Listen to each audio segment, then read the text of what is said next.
Students of class 7, today is Tuesday and the date is 7 July 2020. Okay, today we will do the question, what do you know about countries with substantial Muslim population?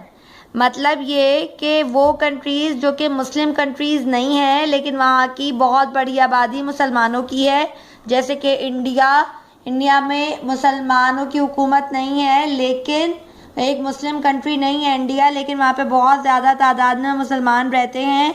China भी Muslim country नहीं है लेकिन China में भी बहुत सारे मुसलमान रहते हैं, इसी तरह कीनिया में भी। ठीक है, अच्छा अब आप देखिए, आप हेडिंग डालेंगे countries with substantial Muslim population.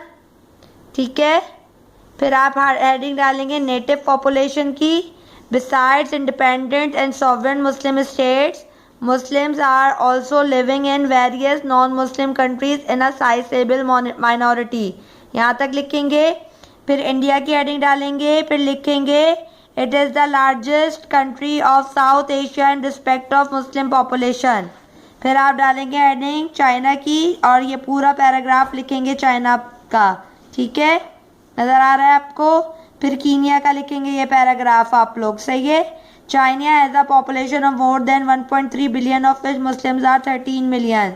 13 million मुसलमान चाइना में रहते हैं। सिंकियांग प्रोविंस का नाम है, वहाँ पे सबसे ज़्यादा मुसलमान रहते हैं। ठीक है, फिर कीनिया है, ये भी अफ्रीकन कंट्री है, ये मुस्लिम कंट्री नहीं है लेकिन यहाँ पे भी बहुत ज़्यादा तादाद में मुसलमान रहते हैं। दूसरा सवाल है, what do you know about Muslim immigrants. What do you know about Muslim immigrants. एक तो वो जो अपने मुसलमान ममालिक में रहते हैं, एक जो नॉन मुस्लिम ममालिक में रहते हैं, और एक वो जो काम के सिलसिले में या दूसरे सिलसिलों में, पढ़ाई के सिलसिले में दूसरे ममालिक जाते हैं, जैसे हमारे वहाँ से अमेरिका, कनाडा, न्यूजीलैंड जाते हैं।